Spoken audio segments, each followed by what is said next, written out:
ওস্তাদ টেস্ট তো ভাঙ গেলে দিল দর্শক, কিছু বলেন। হ্যাঁ হ্যাঁ, কি আর বলমু। আপনার বক্তব্য শোনার জন্য ওরা সেরল হয়ে আছে।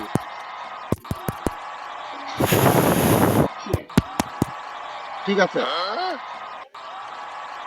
কি ভাষা আর বলমু। তিনি আমার কথা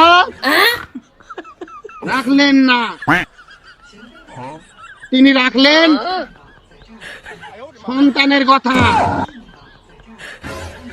তাই আমি বলছি আমার বউকে তুমি সাবধান হয়ে দাও। যদি আর একটি থালে ভাত দাও তাহলে তোমাকে আমি হস্তান্তর করব।